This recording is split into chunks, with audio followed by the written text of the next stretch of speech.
ஜெபம் டிவி நேயர்களே, தொடர்ந்து 2-3 நாட்களாக மறைந்த மதிப்புரிய தேவனுடைய மனிதர் எஸ்ரா சல்மனம் ஐயாவை குறித்து அநேக தேவ ஊழியக்காரர்கள் நம்மோட பல விஷயங்களை பகிர்ந்து கொண்டாங்க. அவங்க பகிர்ந்து கொண்ட நிறைய விஷயங்கள் நம்முடைய வாழ்க்கைக்கு பாதையாய் அமைந்திருக்கு தேவனுடைய ராஜ்யத்தை கட்ட. இன்றைக்கு கூட நம்மோடு கூட மதிப்புரிய தேவனுடைய மனிதர், அதாவது ஒரு தகப்பன், இன்னைக்கு சிட்டியில் இருக்கிற ஒரு முக்கியமான தகப்பன் ஒருவரை தான் நம்ம சந்திக்க வந்திருக்கிறோம். பாஸ்டர் சோமராஜ் ஐயா. தொடர்ந்து அவரிடத்துல நிறைய காரியங்களை பேச போகிறோம். பிரைஸ்லாட்பா. உங்களை சந்திச்சது ரொம்ப நன்றி. அருமையான முக்கியமான நேரத்தில் உங்கள் நேரத்தை நீங்கள் தந்ததுக்காக ரொம்ப நன்றி. எப்படி இருக்கீங்க பாருங்க? ஆண்டவர் கிருபையில் நல்லா இருக்கு, இயேசுநாதர் புண்ணியத்தில்.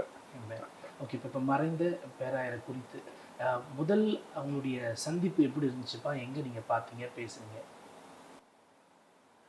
1967 வருடம் நான் ஊழியத்திற்கு என்னை ஒப்பு கொடுத்தேன், மார்ச் மாதம். அதுக்கு முந்தி அவங்க கீழ்ப்பாக்கத்தில் வாட்டர் டேங்க் எதிர்க்க ஒரு இசிஐ சர்ச்சில் அப்போ தான் புதுசாக அவங்க பாதிரியாரா ரெவரண்டாக பொறுப்பெடுத்திருக்கிறாங்க. கொஞ்சம் விசுவாசிகள் உண்டு. அவர் சபையில் விசுவாசியாக இருந்த தேவகடாட்சம் ஐயா ஒருவர் நாங்கள்லாம் ஒன்றா ஊழியத்துக்கு போவோம், கிராம ஊழியங்களுக்கு. அதிகாலையில் டான் ப்ரீச்சிங் பண்ணுறதுல அதெல்லாம் இருப்போம். அப்போ அவங்களோட சேர்ந்து ஐயா எஸ்ரா சர்க்குண ஐயாவும் வருவாங்க. நான் அவங்கள அண்ணன் தான் கூடுவேன். எஸ்ரா அண்ணன் எப்படி இருக்கிறீங்க, அப்படி தான் அவங்களோட பேசி பழக்கம். அதுதான் எங்களுடைய முதல் சந்திப்பு. அந்த ஊழியத்தில் வந்த உடனே அது எங்களுக்கு ரொம்ப பிடிச்சி போச்சு. அவங்களுடைய அப்ரோச்சு. அவங்க மாத்திரம் இல்லை, அவங்களுடைய துணைவியாரும் சேர்ந்து வருவாங்க, 2 பேரும். ஆரம்ப நாட்கள். ஆமாம். ஒரு 15 வயசுலேருந்து வந்த ஒருத்தர், ஒரு கிராமத்துலேருந்து ஒருத்தர் இப்போ ஒரு பெரிய வளர்ச்சியை நோக்கி ஈஸி இருக்கு அப்படின்னா அதுக்கு காரணம் என்னவா பார்க்குறீங்க? அதாவது அதுக்கு முன்னால் அது ஓஎம்எஸ்ன்னு இருந்தது, ஓரியண்டல் மிஷனரி சொசைட்டி அப்படின்னு இருந்துச்சு அந்த ஸ்தாபனம். அண்ணன் எஸ்ரா அண்ணன் பொறுப்பெடுத்த உடனே அவங்க எப்போவுமே கிறிஸ்துக்குள்ளான காரியங்களில் புரட்சிகரமான சிந்தனை உள்ளவர்கள். ஆமாம் ஆமாம்.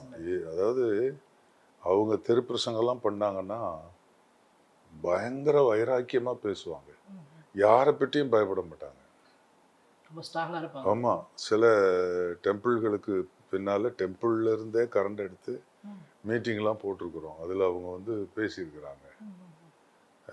இயேசு கிறிஸ்துவின் மேலே உண்மையான வைராக்கியம் அவங்களுக்கு இருந்துச்சு. அதுதான் ஆண்டவர் இயேசு பரிசுத்த ஆவியானவர் அவரை ஒரு உன்னதமான நிலைக்கு கொண்டு தரிசனம் அவருக்கு. இந்தியா முழுவதிலும் திரளான சபைகளை உருவாக்கணுன்ற தரிசனம். அதை குறித்து அவர் ரொம்ப பேசுவார். நிறைய ஜனங்களுடைய ரட்சிப்பு இதை குறித்து. அந்த இயேசு கிறிஸ்து அந்த நாமத்தை சொல்றதுல அவர் ரொம்ப வைராக்கியமான ஆள்.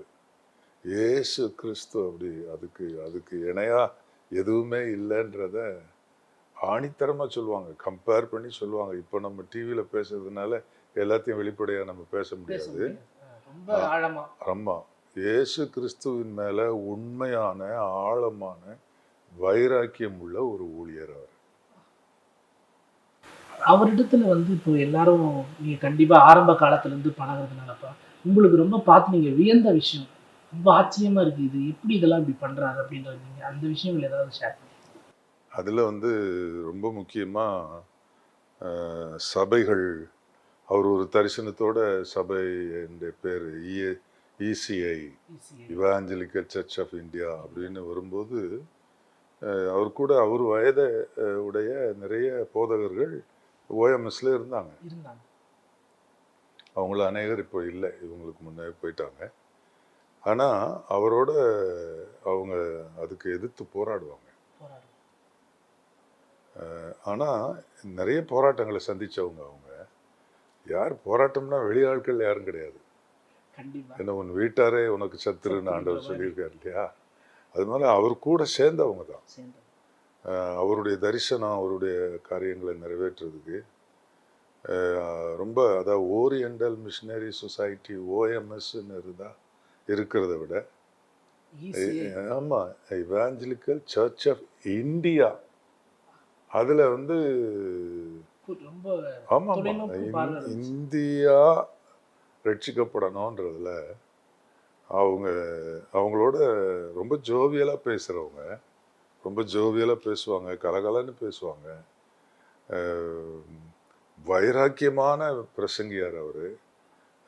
அவர்கிட்ட ஒரு என்ன கற்றுக்கலாம் அப்படின்னா, நான் படிச்சுக்கிட்டேன்னு சொன்னால் தைரியம். எவருக்கும் எதுக்கும் பயப்படவே மாட்டார். யாரானாலும் சொல்ல வேண்டியதை சொல்லி தீர்வார். அவர் தவறு எதுவும் செய்ய மாட்டார். ஆனால் இயேசு கிறிஸ்துவின் மேல் உள்ள வைராக்கியமான காரியங்களை அவர் ஒரு நாளும் காம்ப்ரமைஸ் பண்ணவே மாட்டார். இப்போ இந்த காலங்களில் நான் நிறைய ஊழியரில் பார்க்குறோம், நிறைய காம்ப்ரமைசிங்காக போயிடுறாங்க. என்னவோ ரொம்ப காம்ப்ரமைசிங்காக போகிறாங்க. ஒரு காரியத்தை எடுத்தா இதுதான் சரி அப்படின்றத அவர் உறுதியாக இருந்தார்னா அதில் சாகும் தட்டியும் உறுதியாக இருந்தார். அப்படிதான் வாழ்க்கையே முடிச்சு. ஆமாம், ஒருத்தருக்கும் பயப்பட மாட்டார். நம்ம கலைஞர் ஐயாவோட அவருக்கு நட்பு இருந்ததுக்கு அது ஒரு காரணம், பெரிய காரணம். அது ஒரு காரணம். ஏன்னா கலைஞர் ஐயாவும் ரொம்ப துணிச்சல் உள்ளவர், நம்ம தைரியமானவர். எந்த சோதனையும் எந்த ஆட்களுடைய துரோகத்தையும் அவர் அட்ஜஸ்ட் பண்ணி அதை மேற்கொள்ளக்கூடிய ஆற்றல் கலைஞருக்கு உண்டு, இவருக்கு உண்டு. அதே மாதிரி அதாவது தான் ஒன்று செய்யணும்னு நினைச்சிருக்காரு கிறிஸ்துவுக்கு அடுத்த, அதாவது ஊழிய சம்பந்தமா சபையில் ஒரு எழுச்சி, ஒரு முன்னேற்றம் உண்டாகணும் அப்படின்ற அந்த சம்பந்தமா அவர் ஒரு ஜெபம் பண்ணி இதுதான் கரெக்ட் அப்படின்றத அவர் தெரிஞ்சுக்கிட்டார். அப்படின்னா அதுக்கு எத்தனை பேர் எதிர்ப்பு தெரிவித்தாலும் அதில் நிற்பார். அவர் அதுலேருந்து மாறவே மாட்டார். அதில் ரொம்ப விசேஷம் என்னன்னா, அவரை எதிர்த்தவங்க எங்கே போனாங்கன்னே தெரியல. அவர் நல்லா ஊழியம் செய்கிற நாட்கள்லேயே அவரை எதிர்த்தவங்க எங்கே போனாங்க, என்ன நாங்கள் அப்படியே அவங்க பேரே தெரியாமல் போகிற அளவுக்கு ஆயிடுச்சு. ஆமாம். ஆனால் எஸ்ரானே வந்து அவங்களுடைய காரியத்தில் எப்போவுமே உறுதியாக இருந்தாங்க. இதோ அவங்க வந்து டிஎம்கே பார்ட்டியோட அவங்க லீடர்ஸோட ரொம்ப நெருங்கின ஐக்கியத்தில் அவங்க கொள்கை அதில் ஈடுபாடு உள்ளவர்களாக இருந்தாலும் இயேசு கிறிஸ்துவையும் சபையையும் சுவிசேஷ ஊழியத்தையும் ஒரு நாளும் காம்ப்ரமைஸ் பண்ணதே கிடையாது. அதை வேணா விடுவாரே தவிர இந்த ஊழியத்தில் அவங்களையும் இங்கே கொண்டு வர்றதுக்கு முயற்சி பண்ணியிருப்பாரு தவிர ஒரு நாளும் இவரை அதிலிருந்து அசைக்க முடியாது. அந்த மாதிரி ஒரு திட்டமான ஒரு மனிதன். அப்படிப்பட்ட ஆட்கள் இந்த நாட்களில் வேணும். பயந்து ஒழிஞ்சி பணத்துக்காக,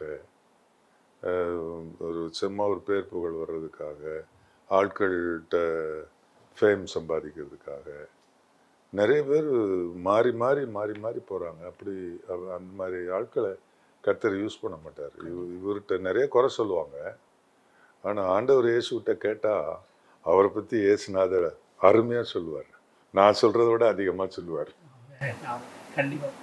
இந்த கலைஞர் அவர்களை குறித்து நம்ம பேசும்போது ஒரு கேள்வி முன்னாடி வச்சுருந்தேன். எல்லாரும் ஊழிய காலத்தில் இருக்கும்போது ஊழியத்தை மையப்படுத்தி சுவிசேஷத்தை மையப்படுத்தி இருக்கும்போது திடீர்னு ஒரு ஊழியக்காரர் அரசியலுக்கு போகணும்னு சொல்லும்போது அந்த நாள் எப்படி இருந்துச்சு? நிறைய ஊழியர்கள் ஷேர் பண்ணாங்க. உங்க பார்வையில அந்த நாள் அதாவது அது ஒரு கலக்கமா இருந்திருக்கும்ல? அவர் அரசியலுக்கு போய் ஒரு எம்எல்ஏ போஸ்ட்ல நிக்கலையே, ஒரு எம்பியா நிக்கணும்னு சொல்லலையே, எனக்கு மந்திரி பதவி கொடுங்கன்னு கேட்கலையே, அல்லது எனக்கு திமுகவில் வந்து மாவட்ட செயலாளர், அப்புறம் மாநில செயலாளர், இது மாதிரி எவ்வளோ இருக்கு அதெல்லாம் கொடுங்கன்னு கேட்கலையே. கிறிஸ்தவங்களுக்கான ஒரு பிரிவு ஒரு நாளும் இல்லை. அவங்களுடைய கொள்கைகள் அவருக்கு ரொம்ப பிடிச்சிருந்தது. அதனால அவர்களுக்கு கடைசி வரைக்கும் சப்போர்ட் பண்ணார். அது எனக்கு ரொம்ப முக்கியமாக சொல்ல வேண்டியதுன்னா, கடைசியாக என்னுடைய மகனுடைய கல்யாணத்துக்கு வந்திருந்தார். ஒரு ஆமாம், ஒரு 2017 நடந்துச்சு. அந்த கல்யாணத்துக்கு அவரை கூப்பிட்டுருந்தேன். அவர் வந்திருந்தார். சுந்தர் சிங் ஐயாவும் வந்திருந்தாங்க. அவர் வந்து ஸ்டாலின் வந்திருந்தார். ஸ்டாலின் ஐயாவை கூப்பிட்டுருந்தேன். தளபதி ஐயா, அவரை நான் பிரதர் ஸ்டான்லின்னு தான் சொல்லுவேன், ஸ்டாலின் தான் சொல்லுவேன். சொல்லிட்டேன் ஒரு நாள், உங்கள் டேர்ம்ஸ்லாம் எனக்கு சொல்ல தெரியாது, எங்கள் டேர்ம் படியே உங்களை அழைக்கிறேன் என்ன சொல்லி மேடையில் பேசும்போது பிரதர் ஸ்டாலின் அப்படி தான் சொல்லுவேன். அவர் வந்திருந்தார்.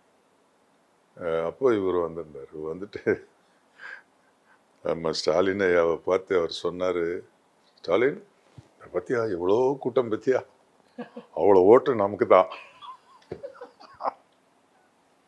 அதில் அவர் கொஞ்சம் சரியாக இருந்தார். ஏன்னா கிறிஸ்தவர்களுக்கு அனுகூலமாக இருக்கிற கிறிஸ்தவர்கள், இந்த மைனாரிட்டி குரூப்புக்கு அனுகூலமாக இருக்கிற ஒரு இயக்கம் இந்த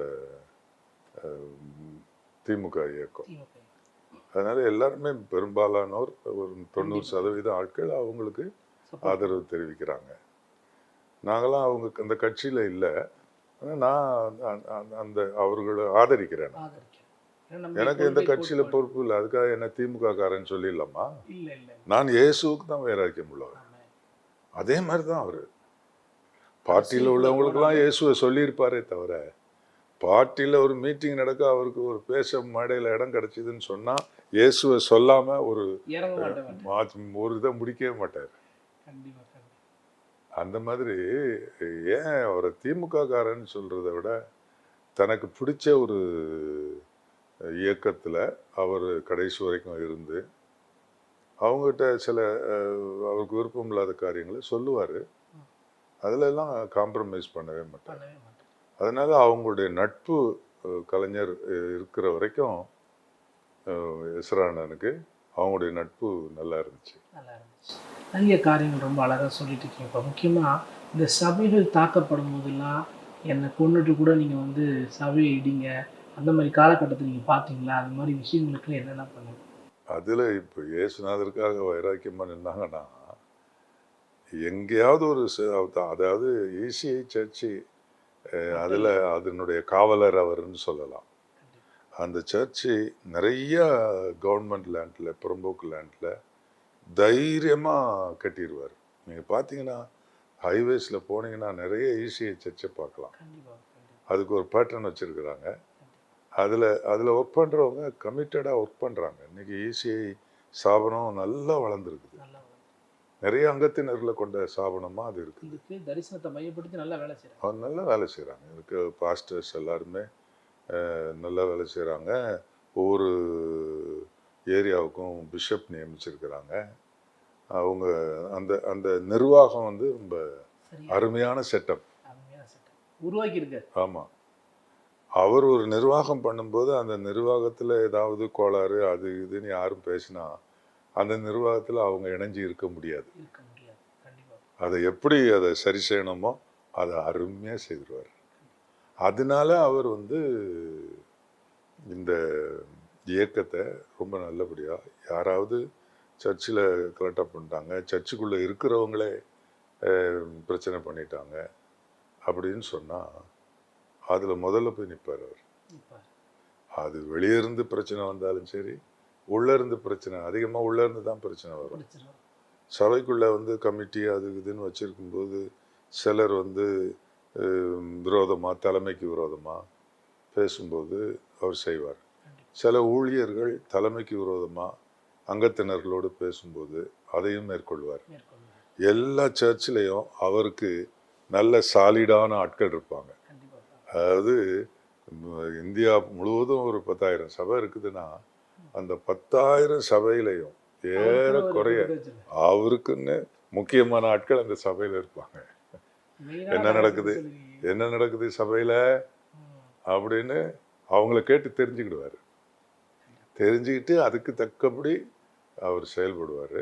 எதையுமே எது சரி எது தவறு அப்படின்னு நிதானிக்கக்கூடிய நல்ல அனுபவம் அவருக்கு உண்டு.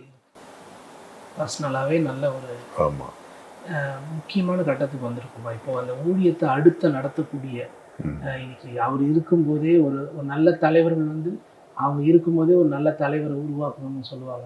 அந்த மாதிரி இப்போ இருக்கிற நம்முடைய அக்காவை வந்து நல்ல அடுத்த கட்டத்துக்கு கொண்டு போகிற அளவுக்கு அவங்க வந்து இது பண்ணியிருக்காரு. அது எப்படி நீங்கள் பார்க்குறீங்க? அவங்க எந்த விதத்தில் ஆறுதலாக இதை சொல்லணும்னு நினைக்கிறீங்க? அதாவது எஸ்ரானுடைய மகா அவரை போலவே ஒரு தைரியசாலி பெண். அந்த ஒண்ணுதான் அவங்க மகனா இருந்திருந்தா விஷயமே வேற. ஆனால் அதுக்கு நிகரா வந்து ஒரு பெண்ணா இருந்தாலும் தைரியமா ஒரு பொலிட்டிக்கல் மீட்டிங்னாலும் சரி, ஒரு கட்சி தலைவர்கள் நடுவுலனாலும் சரி, கிறிஸ்தவ தலைவர்கள் நடுவுலனாலும் சரி, அந்த பேசக்கூடிய இஸ்ரானுக்கு இருக்கக்கூடிய அதே தைரியம் ஆமா சகோதரிக்கு இருக்கு. ஏன்னா அதாவது அவங்க சாபிச்ச அந்த சாபனம் இதிலிருந்து வளரணும், இதிலிருந்து மேலே வளரணும். அப்படி அதுக்கு எதிராக யாரும் செயல்படவே கூடாது. நான் ECI சபையில் நிர்வாகத்தில் இருக்கிறவங்கள கேட்டுக்கொள்கிறேன். கண்டிப்பாக அவர் இருக்கும்போது தனக்கு பிற்பாடு யார் இந்த ECIயை நடத்தி செல்லணும் அப்படின்னு பேசியிருப்பார். பேசாமல் இருக்க மாட்டார். ஆமாம், எல்லாம் சொல்லியிருப்பார், எல்லாம் தெளிவாக சொல்லியிருப்பார். அவர் முடிவு எப்போ வரும் என்ன ஏது தெரியாமல் ஒன்றும் பட்டுன்னு போயிட்டேன் அப்படின்னு இல்லை. அதுக்கு முன்னவே எல்லார்கிட்டையும் சொல்லியிருப்பார் அவர். நாம் அதுக்குள்ளெல்லாம் நம்ம நுழைய வேண்டாம். அது அவங்களுடைய நிர்வாகம், அதை அவங்க செய்வாங்க. அதனால் அவர் என்ன ஏற்படுத்தினாரோ அந்த நிர்வாகத்தில் தொடர்ந்து போகிறது நல்லது. யாராவது இதில் ஒரு குரூப் சேர்க்கறது அப்படி இப்படின்னு ஏதாவது செய்தால் அது தேவனுக்கு விரோதமான செயல். ஒரு கட்டுக்கோப்பாக போகிற ஒரு பெரிய ஸ்தாபனம், இந்திய அளவில் மிகப்பெரிய ஸ்தாபனம் ECI. ஏராளம் மக்கள் அங்கே அதில் ரட்சிக்கப்பட்டிருக்கிறாங்க. இந்தியாவில் நல்ல மிஷினரி ஒர்க்கு அவங்க பண்ணியிருக்கிறாங்க. அப்போ ஒரு நல்ல அமைப்பை ஏற்படுத்திட்டு போனேன். அதாவது ECIயின் ஃபவுண்டர் அவங்க தான். OMSன்றது ஃபாரின்ல இருந்து வந்து அவங்கெல்லாம் செய்தது. ஆனால் அந்த ECI ஃபவுண்டர் அவர் தான், யாரும் இல்லை. அதை நிறுவனதுலேருந்து ரொம்ப அருமையாக அதுக்கு கிடைக்க வேண்டிய ஃபைனான்சியல் சப்போர்ட்டு அது இதெல்லாம் ரொம்ப நேர்த்தியாக அவர் ஏற்பாடு பண்ணி சபைகளை இந்தியா முழுவதும் அவர் நினைச்சதை சாதிச்சிருக்காரு. இப்போ என்ன செய்யணும் அப்படின்னா, நான் ஒரு உதாரணம் பைபிள்ல இருந்து சொல்லலாமா? அதாவது பைபிள்ல இந்த ஆதியாகமம், நான் இந்த நம்ம சகோதரி அவங்க பேர் என்ன, கதிரொளி மாணிக்கம் அம்மாவுக்கு நான் சொல்ல இருக்கிறது என்னன்னா, இப்போ ஆதியாகமத்தில் 12ஆம் அதிகாரத்தில் வந்து 11ஆம் அதிகாரத்தில் தேராகு அவர் தன்னுடைய பிள்ளைகள் ஆபிராம், சாராய், இன்னும் மற்ற அவருடைய பிள்ளைகள் லோத்து எல்லாரையும் கூட்டிக்கிட்டு அவர் கானான் நோக்கி பயணம் பண்றாரு. கானான் நோக்கி போக புறப்பட்டார். ஆமா, கடைசி பகுதியில் அது இருக்குது. அதில் வந்து ஆனால் அவர் கானானுக்கு போகல, கானானுக்கு போனார். அவர் பயணம் பண்ணலை, அந்த போய் சேரலை. அதில் நான் வாசிக்கிறேன், ஆதியாகமம் 11:31, தேராகு தன் குமாரன் ஆபிராமையும் ஆரானுடைய குமாரனும் தன் பேரனுமாயிருந்த லோத்தையும் தன் குமாரன் ஆபிராமுடைய மனைவியாகிய தன் மருமகள் சாராயையும் அழைத்து கொண்டு அவர்களுடனே ஊர் என்கிற கல்தேருடைய பட்டணத்தை விட்டு கானான் தேசத்துக்கு போக புறப்பட்டான். ஆனால் என்ன வசனம் எப்படி முடியுதுன்னா, அவர்கள் ஆரான் மட்டும் வந்தபோது அங்கே இருந்து விட்டார்கள். கானானுக்கு போகல. இதில் நான் என்ன சொல்ல விரும்புகிறேன்னா, சிஸ்டர் கதிரொளி இல்லையா, கதிரொளி மாணிக்கம், அவங்க வருங்காலத்தில் ஒரு பெரிய தலைவராக வர்றதுக்கு ஆண்டவர் அவர்களை ஆசீர்வதிப்பார். என்னன்னா, தேராகு ஆரான் மட்டும், ஆரான்னா மலைவாசி, ஏறணும் இறங்கணும் ஏறணும் இறங்கணும், இது என்னப்பா இதுக்கு மேலே நம்ம போக முடியாது, இவ்வளோதான் என்னால் முடியும் அப்படின்னு தேராக அங்கே நிறுத்திட்டார். ஆனால் தரிசனம் கானான் போகிறது, தரிசனம் நிறைவேறல. இப்போ எஸ்ரானன் எடுத்துக்கிட்டா இவ்வளோ சபதானம் உண்டாக்கணும்னு அவங்க தரிசனம் இருந்திருக்கும் இல்லை, அதோட பெரிய, ஆமாம்மா, அதோட பெரிய தரிசனம் அவங்களுக்கு இருந்திருக்கும். ஆனால் அந்த தரிசனம் அவங்க நிறைவேற்றலை. பயணம் பாதியில் முடிஞ்சிருக்கு.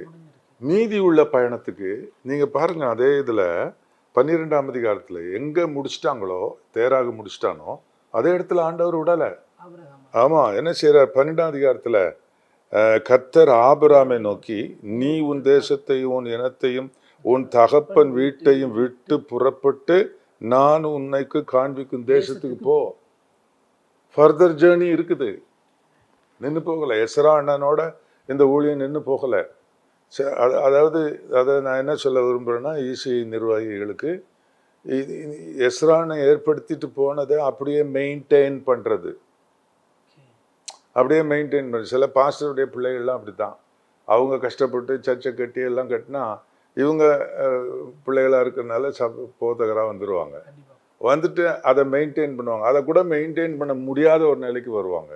அப்படி இல்லை, ஆண்டவர் என்ன சொல்கிறாருன்னா, நீ உன் தகப்பை நிறுத்தின இடத்துல இருந்து நீ புறப்பட்டு வா, நான் காண்பிக்கிற இடத்துக்கு போ. ஆமாம், மெயின்டைன் பண்ணணும். வளர்ந்துச்சுன்னா மெயின்டைன் பண்ணுறது கஷ்டம் கிடையாது. வளர்ச்சி நின்றுச்சுன்னா, எங்கே வளர்ச்சி நின்றுச்சோ அப்புறம் டிக்ரீசிங் தான், இன்க்ரீசிங் இருக்காது. ஸோ அதனால் இப்போ நம்ம சகோதரி கதிரொளி அம்மாவுக்கு நான் சொல்கிற காரியம் என்னென்னா, தொடர்ந்து ஃபர்தர் பயணம் போகணும், எஸ்ரானுடைய தரிசனத்தை நிறைவேற்றணும். அதுக்கு என்ன எதிர்ப்பு வந்தாலும் என்ன பாடு வந்தாலும் ஜெபம் பண்ணி இயேசுவின் அருளை பெற்று பரிசுத்தாவின் வல்லமையில் அதை ஜெயிக்கணும், மேற்கொள்ளணும். அப்படி கர்த்தர் நிச்சயமாக அவங்கள பலப்படுத்தணும். எல்லாருடைய சப்போர்ட்டும் அவங்களுக்கு இருக்கணும். இப்போ என்ன செய்தானா, ஆண்டவர் அவனை கானானுக்கு கொண்டு வந்துட்டாரு. கானான் பயணம் தான் போகும் இடம் என்னதென்று அறியாமல் போனான்னு சொல்லியிருக்கு. இன்னும் என்னெல்லாம் கர்த்தர் செய்ய போகிறான்னு இவங்களுக்கு தெரியாது. ஆனால் பெருசாக இந்த ஃபவுண்டர் பயங்கர தரிசனம் உள்ளவர், பயங்கர வைராக்கியம் உள்ளவர். அந்த வைராக்கியத்தோடு இதை ஆரம்பிச்சிருக்காரு. அது எப்படி அதே இடத்துல நிற்கலாம்? இசிஐ ஊழியம் ஒரு இடத்துல எஸ்ரானை முடித்த இடத்துல நிற்கக்கூடாது, ஃபர்தராக போகணும். ஆண்டவர் அழைக்கிறார். நான் என்ன சொல்லுவார்னா, நான் உன்னை ஆசீர்வதிப்பேன், நான் உன்னோட இருப்பேன், உன் பேரை பெருமைப்படுத்துவேன், என்ன உன் சந்ததியை பெருக பண்ணுவேன், இப்படி தான் சொல்லி ஆண்டவர் அந்த காரியத்தை ஆசீர்வதிக்க செய்தார். இன்னைக்கு நம்மெல்லாம் ஆபிரகாமின் பிள்ளைகள்னு அழைக்கப்படுறோமே, கோடிக்கணக்கான அந்த மாதிரி ஒரு வளர்ச்சி ஈஸி வரணும். அது என்னுடைய ஜபம். நான் ஆரம்ப நாட்களில் எஸ்ரா அண்ணனோட கிராம ஊழியங்களுக்கு போயிருக்கோம். அவரும் அவருடைய துணைவியாரும் வருவாங்க. கிராமமாக நிறைய கிராமங்கள், செங்கல்பட்டு மாவட்டத்தில் வாலாஜாபாத் என்கிற ஒரு யூனியனை மையமாக வச்சு அந்த பாலாத்துக்கு அந்த பக்கம் ஒரு தடவைலாம் தண்ணி போகுது பாலத்தில், அதில் நடந்து போகிறோம். அவர் மனைவி நாங்கள் எல்லாரும் தண்ணியில் நடந்து போய் ஊழியம் செய்கிறோம். இதெல்லாம் என்னால் மறக்க முடியாது. அப்படி ஒரு உன்னதமான ஒரு தேவ மனுஷன் செய்த ஊழியம் தொடர்ந்து வளரணும். இன்னும் நிறைய சபைகள் இந்திய திருநாட்டில் ஆரம்பிக்கப்படணும், நம்ம தமிழ்நாட்டில் ஆரம்பிக்கப்படணும். ஆண்டவர் அவர்களை எடுத்து பயன்படுத்தணுன்றது என்னுடைய வாழ்த்துக்கள். ரொம்ப அருமையாக, ரொம்ப தெளிவாக, ரொம்ப ஒரு தீர்க்க தரிசனமாக இந்த நேர்காணல் நான் ரொம்ப ஆசீர்வாதமாக இருக்கும்னு நான் நினைக்கிறேன். அந்த அளவுக்கு ரொம்ப அழகாக நீங்கள் பேசியிருக்கீங்க. அவங்களுடைய இந்த நிகழ்வு எல்லாம் நல்லபடியாக நடக்க ஒரு ஜெபம் பண்ணலாம்.